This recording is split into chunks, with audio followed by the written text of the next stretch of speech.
Hi friends, how are you. चलिए आज हम बात करेंगे एक और आईपीओ के बारे में। उसका नाम है डेंट्रा वाटर एंड इंफ्रा सॉल्यूशंस। और ये आईपीओ खुल रहा है जनवरी 22 से 24 के बीच में। और मैं बताऊंगा कि कंपनी करती क्या है। पहले आईपीओ की कुछ बेसिक डिटेल्स बताता हूँ। जैसे बता रहा हूँ कि ये आईपीओ खुलता है जनवरी 22 से 24 के बीच में। इसकी लिस्टिंग होगी जनवरी 29 को। और ये आईपीओ का जो प्राइस बैंड रखा गया है वो रखा गया 279 से 294। और इसमें एक लॉट में आप 50 शेयर्स ले सकते हैं। तो अराउंड रफली आप 14,700 पे यहाँ पर एक लॉट ले सकते हैं। और इसके हिसाब से इसका जो मार्केट कैपिटलाइजेशन होगा वो अराउंड 715 करोड़ होगा। तो अगेन ये एक माइक्रो कैप है, एक बहुत ही छोटा आईपीओ है। और डेफिनेटली इसके सब्सक्राइब काफ़ी अच्छी तरह से ही होगा बिकॉज ये काफ़ी छोटा आईपीओ है। अच्छा, इससे कंपनी क्या कर रही है? इससे कंपनी अराउंड इस आईपीओ के थ्रू 220 करोड़ रुपीस कंपनी को मिलेंगे। और ये सारे के सारे 220 करोड़ रुपीस कंपनी अपने ये फ्रेश इशू है जो कंपनी अपने ग्रोथ में डालेगी। यानी इस आईपीओ में कोई भी ओएफएस नहीं है। इसमें इस आईपीओ में कोई भी प्रोमोटर्स अपने शेयर सेल नहीं कर रहे हैं। तो which is a good thing कि सारा का सारा पैसा कंपनी अपने ग्रोथ प्रॉस्पेक्ट्स पे डालेगी। अब ये 220 करोड़ रुपीस को किस तरह से इस्तेमाल कर रहे हैं ये भी आपको बताता हूँ। 220 करोड़ रुपीस में से ये 150 करोड़ रुपीस इनकी एक वर्किंग कैपिटल के लिए कर रहे हैं कि इनको लग रहा है कि आगे काफ़ी प्रोजेक्ट्स आएंगे। और 70 करोड़ रुपीस ये जनरल कॉर्पोरेट पर्पस के लिए कर रहे हैं। तो ये एक आईपीओ के बारे में डिस्क्रिप्शन था। अब मैं आपको आईपीओ की बेसिक डिटेल्स के बारे में बताता हूँ कि ये आईपीओ ये कंपनी फर्स्ट ऑफ ऑल करती क्या है। ये कंपनी एक बड़ा ही अच्छा काम करती है। अब मैं ये जो एक तो वाटर के इंफ्रा के वाटर मैनेजमेंट जो प्रोजेक्ट है वो तो करती ही हैं। साथ ही साथ जो सबसे इम्पॉर्टेंट है जिसमें काम करती हैं, जो हमारे ग्राउंड वाटर होता है। ग्राउंड वाटर मतलब कि हमारे जो अर्थ के जो नीचे जो वाटर होता है वो क्या होता है, वो वाटर को रिसाइकिल का काम करती है। अब ये क्या होता है मैं आपको पूरा बताता हूँ। ये जो ground water first of all ये आता कैसे, जो रेन्स आती हैं, बरसात होती है, उसके बाद ये ग्राउंड वाटर बरसात होती है और जो वाटर है वो ग्राउंड पे आता है, उसके बाद वो नीचे चला जाता है। तो वो ग्राउंड वाटर को रिस्टोर होता है। लेकिन अगर आप देखेंगे ये ग्राउंड वाटर को अगर एक तो इस तरह से ऑटोमेटिकली नीचे चला जाता है, लेकिन अगर हम इसको प्रॉपर मैकेनिज्म के थ्रू रिस्टोर ना करें तो 40% जो वाटर होता है वो वेस्ट हो जाता है। तो जो रेन होगी उसमें से 40% वाटर वेस्ट होगा अगर हम वो टेक्निक्स ना डालें जैसे ही कंपनी डालती है कि ताकि उससे ग्राउंड जो भी वाटर होता है वो सेव हो जाता है। अब ये क्या करते हैं मैं आपको बताता हूँ। ये क्या करेंगे, ये फिल्टर्स डाल देंगे और मल्टीपल क्रशर्स रखते हैं ग्राउंड के अंदर कि पहले एक स्लोप डालेंगे कि जहाँ से ग्राउंड वाटर अंदर आएगा। उसके बाद ये कुछ फिल्टर्स डालेंगे। उसके बाद मल्टीपल लेवल्स पे कुछ क्रशर्स डालेंगे ताकि वो स्टोन क्रशर्स होंगे ताकि वो उसको क्रश कर देते हैं। और उसके बाद जो वाटर होता है वो एक प्योर वाटर नीचे जाता है। और वो प्योर वाटर जब भी ड्रॉट होता है तो उस समय इस्तेमाल कर सकते हैं, जब क्योंकि आजकल के जो वेदर्स होते हैं वो काफ़ी ज़्यादा डिफरेंट वेदर्स आ रहे हैं। जैसे लास्ट टाइम बहुत ज़्यादा बरसातें आई थी, पर कभी ऐसा आता है कि आपके पास बरसात बिल्कुल भी नहीं आती है, तो उस समय डेफिनेटली हम लोग उस चीज़ को इस्तेमाल करते हैं। और ये ही वाटर होता है जो कि हमारे जो पीने के लिए पानी जो बोलेंगे वो भी यहीं से आता है। ये कैटल के लिए भी यूज़ हो सकता है, जो हमारे जो फार्म के एनिमल्स हैं उनके लिए भी यूज़ होगा, और एग्रीकल्चर के लिए भी ये यूज़ हो सकता है। तो कंपनी इस चीज़ पे करती है और which is a very new and unique business. और इस कंपनी ने अराउंड अभी तक 32 जो प्रोजेक्ट्स हैं वो इंफ्रा के जो वाटर रिसाइकलिंग के हैं वो कर चुकी है कंपनी। और इसको अराउंड 2 डेकेड्स का 20 ईयर्स का इसको एक्सपीरियंस है। और ये कंपनी बेंगलोर बेस्ड है। और इसको जो गवर्नमेंट ऑफ कर्नाटका से काफ़ी ज़्यादा ऑर्डर्स आते हैं। अराउंड आई थिंक 85% जो इनका रेवेन्यू है वो गवर्नमेंट ऑफ कर्नाटका से ही आता है। और जो इसके जो एग्जीक्यूशन टाइमलाइंस हैं, जो एग्जीक्यूट करते हैं, ये बिल्कुल प्रॉपर टाइमलाइंस में और बहुत ही क्वालिटी में ये एग्जीक्यूट भी करते हैं, ये जो अपने प्रोजेक्ट्स हैं। और अगर आप इनकी ऑर्डर बुक देखेंगे, राइट नाउ इनकी ऑर्डर बुक अराउंड 750 करोड़ की इनकी इस समय की ऑर्डर बुक भी है। और जिस तरह मैंने आपको बताया कि कंपनी ये बैंगलोर बेस्ड है, तो बैंगलोर सेकेंड नंबर पे की सिटी है पूरे वर्ल्ड में, जो सबसे ज़्यादा को ये इस तरह के जो वाटर को जो रिसाइकिल है, ग्राउंड वाटर को जो रिसाइकलिंग करने का काम होता है, वो सबसे ज़्यादा सेकंड नंबर पे उसका नाम आता है। तो और दूसरा अगर आप देखेंगे कि हमारे यहाँ पर जो ग्राउंड वाटर है, वो जो रूरल पॉपुलेशन है, वो around 50% rural population ground water से ही अपने सारे काम करती है। और उसमें अगर आप देखेंगे, उसमें अराउंड 17% जो वाटर है वो वेस्ट भी चला जाता है। और अभी तक हमारे यहाँ पर जो ट्रीट होता है, अगर सपोज कर लीजिए बरसात होती है, तो उसमें 100% में से बरसात में से ओनली हम 30% को ही ट्रीट कर पाते हैं कि वो प्रॉपर्ली वाटर ग्राउंड वाटर में जाता है, उसी को हम रिसाइकिल करते हैं। बाकी 70% वाटर में या तो केमिकल्स मिल जाते हैं या वो वेस्ट हो जाता है और वो सारा का सारा रिवर और सीज में चला जाता है। तो अगर आप देखेंगे इस तरीके से इनके पास काफ़ी अच्छी ग्रोथ की अपॉर्चुनिटीज़ हैं।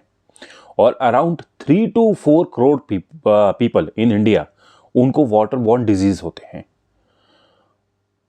तो अगर वो वाटर अगर ट्रीट नहीं किया जाता, सपोज वाटर पड़ा रहता है, अगर वो वाटर नहीं जाता, ग्राउंड वाटर पे नहीं जाता है और वाटर पड़ा मतलब कि रोड्स पे वो पड़ा रहता है, तो उसके कारण बहुत सारे बैक्टीरियाज और डिजीज़ भी आते हैं।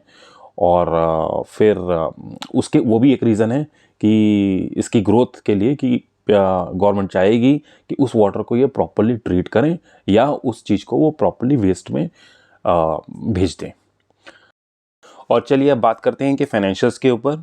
इनके फाइनेंशियल्स में अगर देखेंगे तो फाइनेंशियल ईयर 2022 में इनकी सेल्स थी 120 करोड़, जो कि फाइनेंशियल ईयर 24 पे डबल हो गई है अराउंड 242 करोड़ की। सेम वे अगर देखेंगे तो इनका फाइनेंशियल 22 पे इनका जो प्रॉफिट था वो था 38 करोड़ रुपीस, जो कि बढ़ के अब 60 करोड़ रुपीस हो गया है। और लास्ट 6 मंथ्स के अगर हम इनके देखें, लास्ट 6 मंथ्स की अगर इनकी सेल्स देखें तो वो अराउंड 100 करोड़ आती है और इनके प्रॉफिट आते हैं 24 करोड़। तो ये इनके फाइनेंशियल्स पे एक ग्लांस था। लेकिन इसमें अगर आप एक ही चीज़ देखेंगे, कंपनी पूरी डेट फ्री है, इसमें कोई डेट नहीं है, इस कंपनी के अंदर कोई भी डेट नहीं है। और हालांकि अगर आप कई कंपनीज देखेंगे ये जो इसमें, तो उनमें डेट्स होता है, क्योंकि ये एक कैपिटल एक्सपेंडिचर वाली कंपनीज होती हैं। तो ये बात एक काफ़ी पॉजिटिव है कि इनके ऊपर कोई डेट नहीं है। उसके बाद अब अगर इनकी जो वैल्यूएशंस जो लेकर आ रहे हैं, वो वैल्यूएशन अट्रैक्टिव है। कैसी अट्रैक्टिव है कि इनकी जो पी है, प्राइस अर्निंग है, वो 22 है। और जब आप इनके कॉम्पिटिटर्स देखेंगे तो इनके कॉम्पिटिटर्स जैसे वॉटेक, वबग और ईएमएस हैं, वो देखेंगे तो वहाँ पे अगर आप इनको देखेंगे तो वो उनकी अगर जो वाटर इंफ्रा के सॉल्यूशंस में है, वाटर वेस्ट मैनेजमेंट करने के सॉल्यूशंस में, उनकी अगर देखेंगे तो उनकी प्राइस टू अर्निंग रेशियो है 27 से 40 के बीच में आती है। तो इसके हिसाब से इनकी वैल्यूशंस काफ़ी चीप है और दैट इज़ अ रीज़न कि शेयर ये एक प्रीमियम में ट्रेड, इसकी ग्रे मार्केट प्राइस है जो इसके कारण वो प्रीमियम में ट्रेड कर रहा है। As per the grey market price ये 50% ये प्रीमियम में ट्रेड कर रहा है, यानी कि जो इसकी लिस्टिंग होगी वो अराउंड 439 के करीब होगी, जबकि शेयर की अगर आप देखेंगे जो प्राइस है वो 290 है। Again grey market price is just an indicator which we should know, but we have to just read RHP properly और उसके बाद ही हमें डिसीजन लेना चाहिए हमें इन्वेस्ट करना नहीं करना है। चलिए, तो ये इसके फाइनेंशियल्स हैं। और अगर आप इनकी यही रिटर्न ऑन इक्विटी देखेंगे वो भी 25% से प्लस है। इनके पैट मार्जिन्स भी अगर आप देखेंगे तो वो भी अराउंड 23-24% के करीब आते हैं। तो किसी भी कंपनी में इन्वेस्ट करने से पहले जो सबसे क्रिटिकल एलिमेंट होता है वो होता है रिस्क। देखने तो इसके जो रिस्क हैं अब मैं आपको वो बताता हूँ।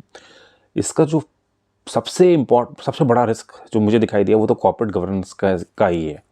अब क्या है कि कॉर्पोरेट गवर्नेंस का कैसा है, जो इनके प्रमोटर हैं उन पे एनफोर्समेंट डायरेक्टर और लोकायुक्ता पुलिस ने केस लगाया है ये कि आपके पास काफ़ी ज़्यादा एसेट से ज़्यादा काफ़ी ज़्यादा आपके पास प्रॉपर्टीज़ हैं। जो इनके जो प्रमोटर हैं वो एक पब्लिक सर्विस में थे, और जो एनफोर्समेंट डायरेक्टर है और जो लोकयुक्ता पुलिस है, उन्होंने ये बोला है कि जितना आपको पब्लिक सर्विस में जिसमें आप पोजीशन में थे, जितना आपको पैसा मिला है उससे बहुत ज़्यादा पैसा आपने कमाया है। तो ये एक केस चला था इन पे, जो कि फ़िलहाल अभी बंद है, but that case can be reopened as depending on the authority, depending on the political things and government things। तो ये केस भी कभी ओपन हो सकता है। तो ये एक फर्स्ट रिस्क। सेकंड रिस्क, इनके प्रमोटर पे एक और केस है, वो भी केस है कि थोड़ा क्रिमिनल केस है। वो भी ये बोल रहे हैं कि आपने जो भी अपने कॉन्ट्रैक्ट्स लिए हैं गवर्नमेंट से, वो ब्राइब देकर लिए हैं। तो इनको जो भी कॉन्ट्रैक्ट्स मिल रहे हैं वो ब्राइब देके मिल रहे हैं। तो इन पे एक ये केस भी इनके प्रमोटर पे चल रहा है। और अगर आप देखेंगे कि इस कंपनी के जो थर्ड रिस्क अगर मैं देखूंगा, तो अगर इस कंपनी को 100 रुपीज़ अगर मिलता है, उसमें 64 रुपीज़ गवर्नमेंट से मिलता है, 36 रुपीज़ इनको प्राइवेट या अदर लोगों से मिलता है। तो जो गवर्नमेंट से मिलता है उसमें से 85% इनको गवर्नमेंट ऑफ कर्नाटका से मिलता है। तो ये गवर्नमेंट ऑफ कर्नाटका के ऊपर कंप्लीटली डिपेंडेंट है। तो अगर कोई भी पॉलिसीज़ आती हैं या गवर्नमेंट इन्हें कुछ भी पेमेंट को डिले कर देती है, तो इन पे काफ़ी इम्पैक्ट होगा। और गवर्नमेंट ऑफ कर्नाटका ने ये बिल्कुल क्लियर क्लॉज रखी हुई है कि किसी भी टाइम पे हम आपके कॉन्ट्रैक्ट को मतलब कि रिजेक्ट ख़त्म कर सकते हैं, and we will not be providing you even the reason also. तो गवर्नमेंट इसी तरह से काम करती है। तो ये एक क्लॉज है, just I wanted to tell you. फिर आप देखेंगे अब इस चीज़ में ग्राउंड वाटर को रिसाइकिल करने में काफ़ी कंपटीशन बढ़ रहा है, और काफ़ी लोकल प्लेयर्स अब धीरे धीरे आ भी रहे हैं। तो लाइक कंपटीशन अगर ज़्यादा बढ़ेगा, इनके फिर मार्जिन्स जो आज 25% हैं, that can be reduced also. और फिर अगर आप देखेंगे इनके रिस्क में कि इनके जो 17 प्रोजेक्ट इस समय ऑनगोइंग चल रहे हैं, और उसमें से 10 प्रोजेक्ट इस समय डिले चल रहे हैं। तो कल को यदि डिले चलते हैं और गवर्नमेंट ने एक क्लॉज लगा रखी होगी कि we will be deducting some amount, कि हम आपका अमाउंट कुछ रेगुलर डिडक्ट कर देंगे, जो भी मतलब आपको रिड्यूस करके देंगे रेवेन्यू, तो वो भी हो सकता है। फिर अगर आप देखेंगे इनके लास्ट 1 ईयर में 2 CFOs चेंज हुए हैं, जो चीफ फाइनेंशियल ऑफिसर्स हैं वो भी चेंज हुए हैं। तो की management employees specially finance officers वो चेंज हुए हैं। तो that is, I just wanted to highlight that also. फिर अगर आप इसमें देखेंगे कि इनके पास जो गवर्नमेंट ऑफ कर्नाटका से ये कम्प्लीटली डिपेंड है, और 85% जो रेवेन्यू है वो इनको गवर्नमेंट ऑफ कर्नाटका से, सिर्फ गवर्नमेंट ऑफ कर्नाटका से आता है। और फिर आप देखेंगे कि जो इनके जो टॉप 10 सप्लायर्स हैं वो इनको 98% ये सामान देते हैं। तो यदि वो सप्लायर्स सिर्फ 10 सप्लायर्स हैं, अगर कोई भी रीज़न से 10 सप्लायर्स हैं को सामान नहीं दे पाए या कुछ भी है, तो इनका तो completely like they not able to कि जो भी इनको टूल्स चाहिए होते हैं वो वाटर रिसाइकलिंग के लिए, इनके लिए definitely it will be a challenging time. और इनकी जो रिलेटेड पार्टी ट्रांजैक्शंस हैं वो जो इनके प्रमोटर्स के साथ हैं वो अराउंड 5% की हैं। और इनको जब बरसात होती है उस समय इनको हाईएस्ट वर्किंग कैपिटल की रिक्वायरमेंट होगी। तो उस समय इनके पास वो क्या बोलते कैश जो होती है, that it should be available. तो ये ना हो कि कल को इंटरेस्ट रेट भी बढ़े हों और इनको सपोज अगर कुछ बोरो भी करना पड़े तो इनको कॉस्टली पड़ेगा, क्योंकि इनकी वर्किंग कैपिटल की रिक्वायरमेंट काफ़ी ज़्यादा है। और ये आईपीओ में भी अगर आप देखेंगे तो ये आईपीओ में 150 करोड़ रुपीज़ इन्होंने बोला है कि हमें अपनी वर्किंग कैपिटल के लिए चाहिए आउट ऑफ 220 करोड़ रुपीज़। तो एक ये भी है। और इनके पास एक लिटिगेशन चल रहा है 40 लाख का भी एक लिटिगेशन अराउंड। और बाकी 2 लिटिगेशंस तो मैं आपको क्रिमिनल केस के बता चुका हूँ जो हुए हैं। So I think like I just covered up all the points के रिस्क भी मैंने कवर कर दिए सारे। तो यही इस आईपीओ के ऊपर है। आप प्लीज़ चैनल को सब्सक्राइब करें, लाइक करें, कमेंट करें।